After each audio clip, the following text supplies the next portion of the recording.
Alright everyone, and welcome back to my career on F106 as Sebastian Vettel.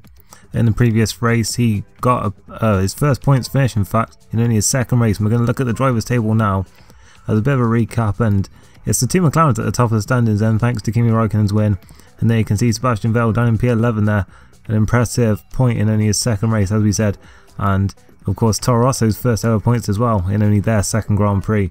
Going on to the Australian Grand Prix, which is normally be the start of the season, but it's only the third round thanks to the Commonwealth Games, I believe it is, that delayed this round.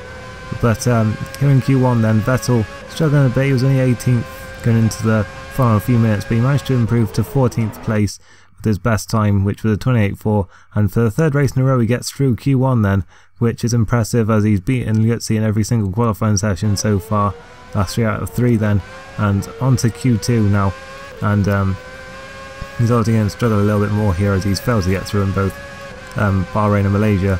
And he said 28.4 here, or 28.8 in fact I think it was, but yeah, he is going to struggle a lot more here. You can see towards the end of the session he was down in 15th place, so it didn't look like he was going to get through, but he could still try and get as high a grid position as possible here as he goes across the line. So 28.4 once again to which was the same as his Q1 time really, but it was good enough to get him ahead of Heidfeld, but not good enough for him to get through to Q3 once again. But it's still decent qualifying in 15th, head of Liuzzi as we said. I'm going to go to the grid now. It's Alonso on pole, then the reigning world champion.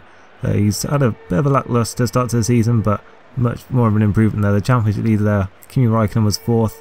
Looking further down, there's another fairly disappointing qualifying from Massa, only 10th from that time, with the two Toyotas both failing to make the top 10 as well.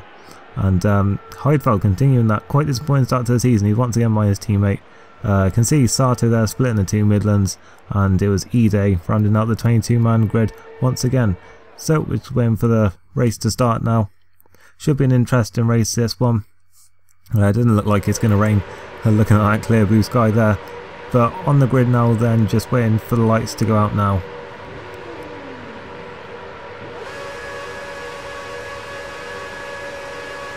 And away they go then in Australia.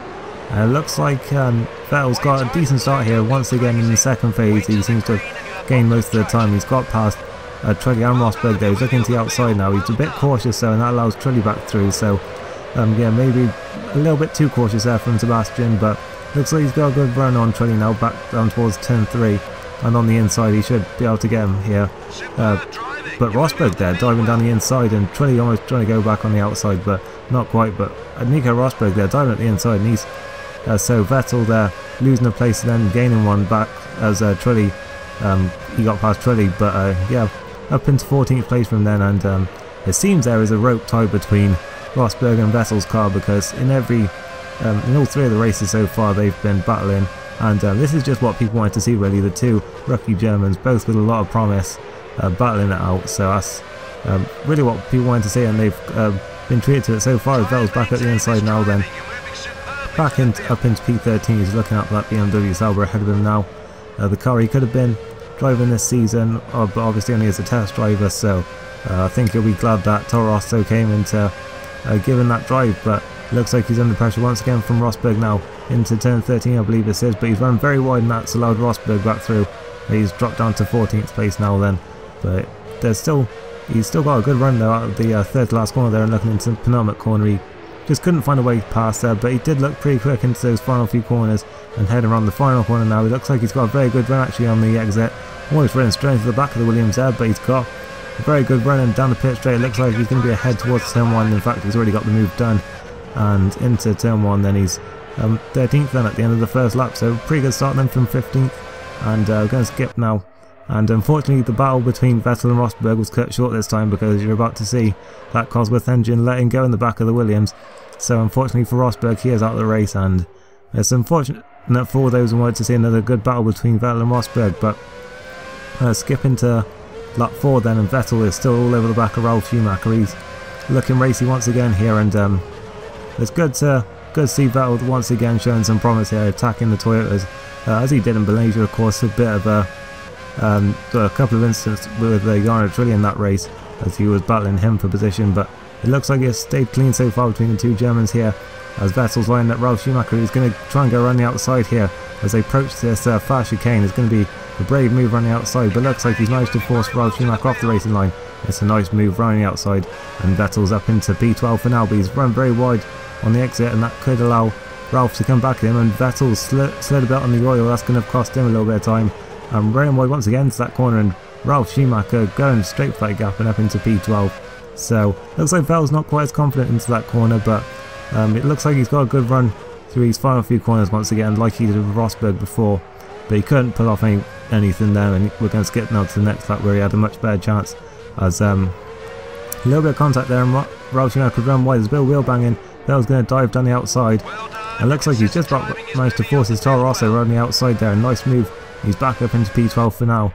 And that was quite a nice move there. But I think there was a little bit of contact though going through his third to last corner. Yeah, there was a bit of contact as he pushed Ralph out wide, and then Ralph retaliated by pushing him back and just about squeezing him on the outside. But Vettel took the space he was given and drove straight around the outside of the Toyota. So yeah, nice move from there. And next up was Jack Villeneuve in the BMW Sauber, and he's lining them up now. There's no space this time into the penultimate corner, so he can't try that move around the outside again.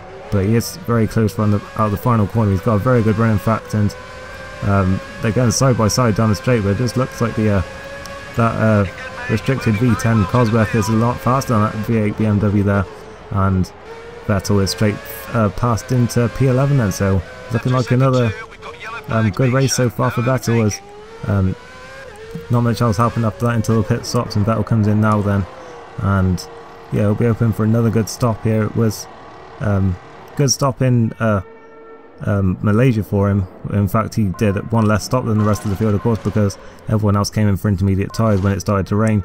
So yeah, things went quite well for Vettel in the pits. Oh, but it looks like there's another problem again. The Lollipop Man's been too eager once again. I think Toro Rosso are going to have to look into that, because that's 2 times in a row that Vettel's had a slow start because the Lollipop Man's been a bit eager. But coming out of the pits then, and Vettel is still in P12, so that's very good for him, and there's only one more person to pit in his trolley, and he came in there on the next lap, so Vettel was back up into P11. So things were still going very well for Vettel here in a comfortable P11, but he's run a bit wide there into turn 1 on the grass a bit, and he's run wide in turn 2 as well, and he's lost control of the car, and that's a big accident there. He completely wiped the front of that Toro Rosso off there, so he's going to have to pit again, unfortunately. So that is a big shame for Vettel. It looks like his chance of a good result have gone with that mistake, and well, he got away with a mistake in Malaysia, but it doesn't look like he's going to get away with this one. As we saw, he just ran a bit wide in turn 1, and that just got him completely out of shape for the second part. And yeah, just completely wrecked the front of that Toro Rosso, and holding up the Toyota a bit there as well. But won't make much difference, because he's going to be well behind now as he comes into the pits. It's going to be a long stop here as they fix that new nose cone onto the Toro Rosso, and they decide to take his chance to just to give him some fresh tyres as well. So it's going to be a pretty long stop, as yeah, over 15 seconds in the end. He's probably going to drop to the back of the field then, which is a big shame for him. And in fact, he rejoins in 19th place then, so he's ahead of UGE at least. And at the pits he comes. He's just about held the position over the Super Aguri, just about. And yeah, he's on the next lap. He's already chasing down the middle end of Christian Albers. He really wants to redeem himself for that mistake, because he'll be very disappointed with that. He's up into P18 now. Quite a clumsy move there, but he's still through. But of course, as we saw in the introduction to this series, the Toro Rosso team were only really expecting P20 from him this season in races, so I don't think they'll be too disappointed with him with this mistake. Of course, it's all part of the learning curve really. So there's a yellow flag up ahead. Looks like Heidfeld there has stopped, and Vettel in fact has got a automatic slow down penalty there because he's going too fast under the yellow flag. But nonetheless, he's still overtaken Montero there, who looked like he may have also got the same penalty. But bit of a controversial pass there then. But he's past Montero, he's into P16. You can see Sato wasn't far ahead, but Liuzzi was miles up the road, so he wasn't going to be catching his teammate. But he catches up to Sato very quickly, and Sato having a pretty good drive up in 15th place for Super Aguri, but that'll make quick work of him down the pit straight. Just the Honda engine in that, just not very good. In fact, just the Super Aguri car in general, not very good. So Sato was doing a good job here, but Vettel was able to easily pass him, and just because of how far ahead his teammate was, Vettel couldn't make any more progress in the race, so he'll be feeling a bit down high with that 15th place, but still a solid result as he crosses the line then. And we see now the final results, and it was Fernando Alonso then who takes his first win of the season. Now he gets his defence of his title right in the back in the right direction. Michael Schumacher there second for his second podium in a row, with Vettel Career in third. Raikkonen fourth then. He probably will be still leading the championship, with Barrichello fifth and Montoya sixth. Webber in seventh. He beats Rosberg for the first time this season, although Rosberg didn't finish, and Button finished eighth for his first point of the season. Massa quite disappointed down there in 10th place, and we're looking further down now. We see that no points then for Toyota today, with Trulli there in 12th. Cleon was 13th in the midfield once again. Lizzi beats Vettel for the first time then this season, with Sato managing to beat both Midlands in the end, so a very impressive drive from the Super Aguri driver there, with Ide rounding out the finishers.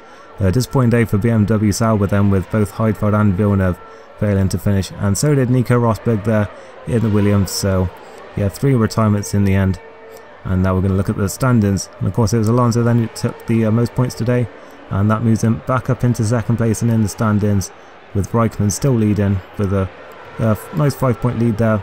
Montoya drops to 5th then, having been second at the start of the day, as Webber moves up then, having scored his first points, and so does Button as well, with Rosberg and Vettel among those that dropped places today.